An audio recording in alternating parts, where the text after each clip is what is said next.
Hello viewers. तो मैं हाजिर हूँ एक नए वीडियो के साथ, एक नए नॉवेल के साथ, जिसका नाम आज है where angels fear to tread, जहाँ की भगवान के दूत भी पैर रखने से डरते हैं। तो ये जो नॉवेल लिखा गया है ई.एम. फॉस्टर, इयान मॉर्गन फॉस्टर के द्वारा। Where Angels Fears to Treat is a novel by E.M. Foster. It was published in 1905. इसे 1905 में प्रकाशित किया गया था. The title of the novel has been taken from Alexander Pope's, यानी अलेक्जेंडर पोप के बुक से एक लिया गया जिनका नाम था an essay on criticism.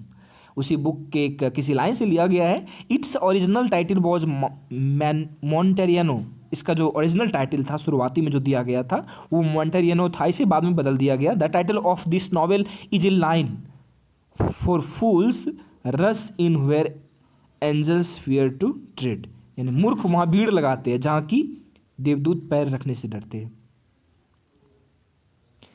On a journey to Tuscany, देखिए टस्कनी है ये, तो on a journey to Tuscany या टुसानी जो कहिए आप इसको, इटली में एक जगह है टुसानी, यही सही लग रहा है सुनने में थोड़ा।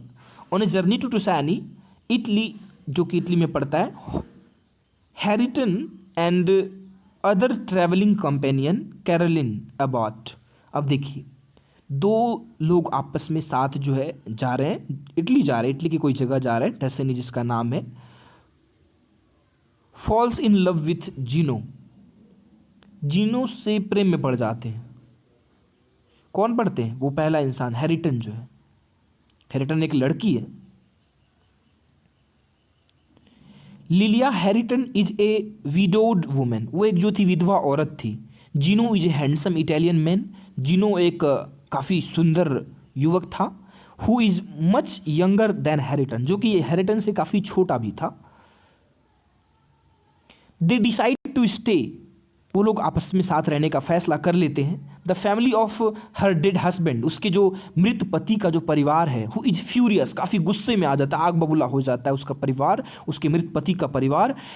दे send Lilia's brother in law, उसके देवर को भेज देते हैं फिलिप टू इटली, उसके जो देवर हैं फिलिप उनको इटली भेज देते हैं। Their purpose was to prevent a misalliance, यानी इस बेमेल विवाह को रोकना उनका उद्देश्य था।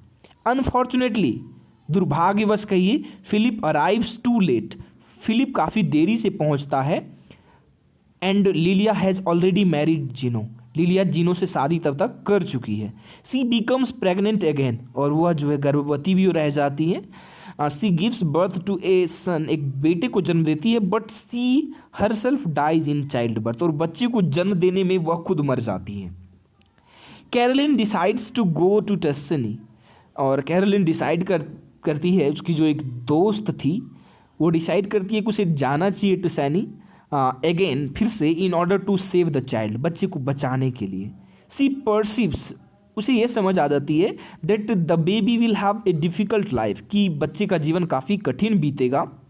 The Herritons again send Philip to Italy, Philip को फिर से इटली भेज देते हैं। This time he is accompanied by his sister, और उसके साथ एक बहन भी जिसका नाम हैरियट है। काफ़ी कंफ्यूज मत होइएगा, पहला कैरेक्टर हैरिटन था और ये हैरियट है।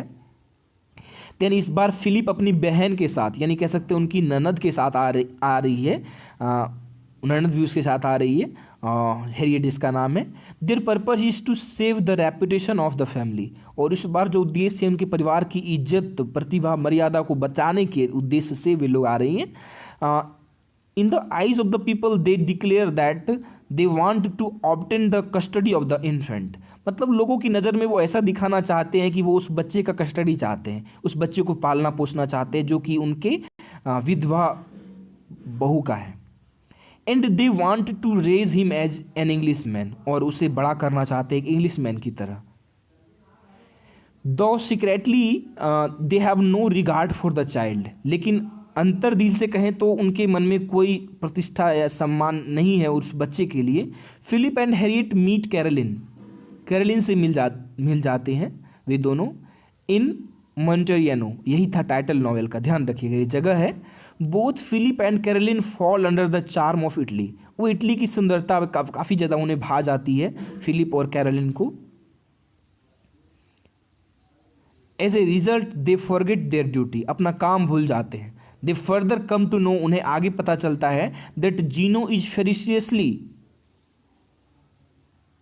फेरिशियस कह सकते हैं एक तरह से, वो काफ़ी वो खूंखार हो गया है। Harriet kidnaps the baby, Harriet जो है उस बच्चे को किडनैप कर लेती है। But accidentally he is killed in over turns, मतलब काफ़ी ज़्यादा इधर उधर करने में बच्चा जो है मारा चला जाता है। द न्यूज रीचेज जीनो के पास जो है यह न्यूज पहुंचती है। एंड ही अटैक्स फिलिप, चूंकि फिलिप भी उसी के साथ शामिल था तो वो आक्रमण कर देता है। But the two are reconciled by Caroline, लेकिन उन दोनों के बीच जो कह सकते हैं एक तरह का समझौता करवा दिया जाता है कैरोलिन एबॉट के द्वारा, जो कि पहले से भी जानी जाती है उसके द्वारा, चूँकि वो एक फ्रेंड भी थी उसके लवर की, हैरिटन की।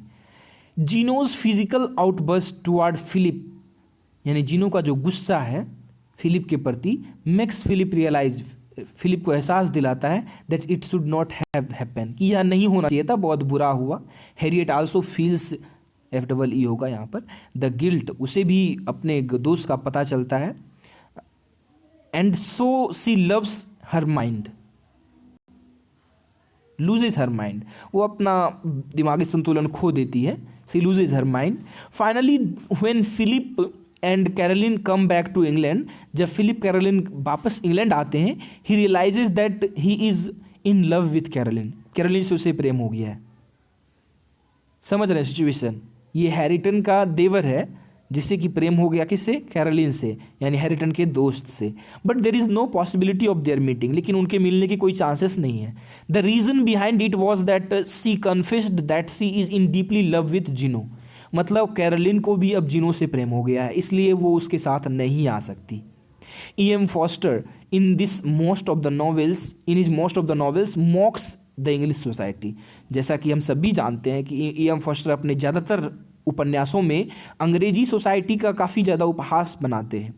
His comic novels always asks a question to the social identity, सामाजिक पहचान को हमेशा एक समाज से एक प्रश्न पूछती है। At the same time the readers laugh at the characters of his novel, उसके उपन्यास के पात्रों पर लोग हंसते भी हैं, रीडर्स हंसते हैं। which represent the bitter truth of the society, जो समाज के तीखे कड़वे सच को जो है उजागर करती हैं। He describes how human beings hurt and harm each other, यानी वो बताते हैं कि किस तरह से इंसान एक दूसरे को तकलीफ पहुंचाते हैं, तो एक दूसरे को नुकसान पहुंचाते हैं by judging, एक दूसरे के बारे में फैसले देकर। He was a great artist, वो एक काफ़ी महान कलाकार थे, एंड ह्यूमनिस्ट, और एक मानव भी थे, कह सकते हैं मानव के एक आदर्श के रूप में एज वेल। ही पोर्ट्रेट्स सोशल स्नोबरी, यानी सामाजिक असभ्यता को दिखाते हैं, uncivilised nature of the people, religious hypocrisy, धार्मिक ढोंग, धर्म का ढोंग जो लोग करते हैं, फ्लाइटली लिबरलिज्म और उदारवाद का भी, रोमांटिसिज्म का भी मजाक बनाते हैं, एंड मेंटल स्टेट और मानसिक स्थिति का भी ऑफ इंग्लिश सोसाइटी, जो कि अंग्रेजी समाज में था। He comically abuses the English characters, वह एक्चुअल में अंग्रेजी कैरेक्टर्स को गाली देते हैं, इनडायरेक्टली कह सकते हैं, क्योंकि देख सकते हैं जीनो को कितना अच्छा दिखाया गया है इसमें, लेकिन इसके जितने भी कैरेक्टर्स हैं इधर के सारे बुरे हैं। In the story Mrs Herriton symbolises, Mrs Herriton जो है वो प्रतीक है द ब्रिटिश एरोगेंस, गुस्सा का, अंग्रेजों की गुस्सा का प्रतीक है। Contradiction between England and Italy, अब इस नॉवल की थीम की बात करें तो दोनों के बीच में काफ़ी ज़्यादा विरोधाभास दिखता है इसमें, इटली और इंग्लैंड के बीच में। The story which takes place in two countries shows custom and tradition, यह जो है रीति रिवाज प्रथा को दिखाती है। Indirectly the poet has tried to say, कवि ने कहने की कोशिश की है that particular passage of time, यानी किसी खास समय को बताने का प्रयास किया, दिखाने का प्रयास किया है। The life in England was very boring, काफ़ी उबाऊ जीवन था इंग्लैंड में। The English people pretend to be virtuous, और एक अच्छे होने का नाटक करते थे अंग्रेज लोग, करते हैं कह सकते एक तरह से, हमेशा उनकी नज़र में ऐसा ही प्रतिबिंब है अंग्रेजी लोगों का। सोसाइटी एंड क्लास, शायद आपने ए पैसेज टू इंडिया पढ़ा होगा तो पता चला होगा। Society and class, as we discussed earlier that author has depicted, यानी लेखक ने दिखाया है, the social class of England, अंग्रेजों के समाज को, सामाजिक वर्ग को दिखाने का प्रयास किया है। The people believe in appearance more than reality, यानी वास्तविकता से ज़्यादा दिखावे में विश्वास करते हैं। When Lilia tries to run away, जब लिलिया भागने की कोशिश करती है, she has to face the new challenge, उससे नई चुनौतियों का सामना करना पड़ता है। कन्विंसिंग हर फैमिली, अपने परिवार को मनाने का, that Gino is a suitable match for her, उस जीनो जो है उसके परिवार, उसके लिए एक अच्छा जोड़ा है। Her family absolutely refuses to welcome, यानी उसका परिवार जो है मना कर देता है, चूँकि वो एक विधवा है उसके परिवार का, that poor guy in their family, उस गरीब लड़के को जो है स्वीकार करने से इनकार कर देता है उसका परिवार। दस वी सी दैट, इस प्रकार हम देखते हैं कि all the miseries happen due to rules and norms of society, समाज के नियम कानून के कारण जो है यह सब कुछ हो जाता है। अब हिपोक्रेसी, ढोंग कह सकते हैं, पाखंड of English society in another important theme, एक दूसरा विषय, महत्वपूर्ण विषय है ऑफ द नॉवेल, इस उपन्यास का।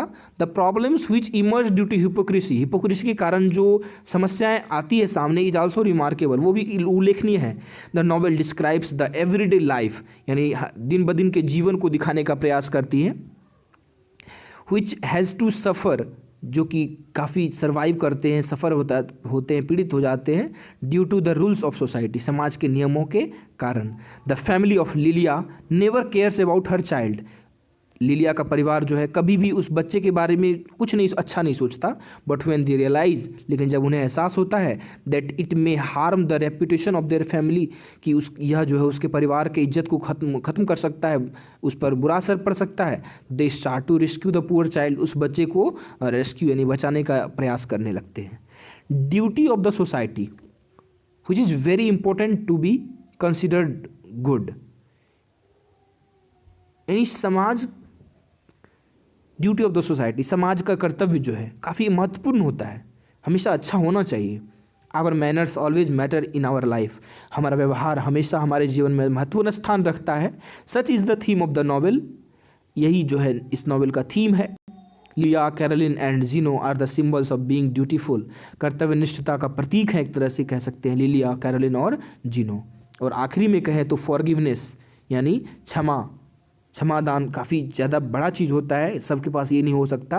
विच इज रिप्रेजेंटेड बाय जीनो, जो कि जीनो के द्वारा प्रस्तुत किया गया है in the novel, is the most important theme of the novel, काफ़ी इंपॉर्टेंट थीम है फॉरगिवनेस।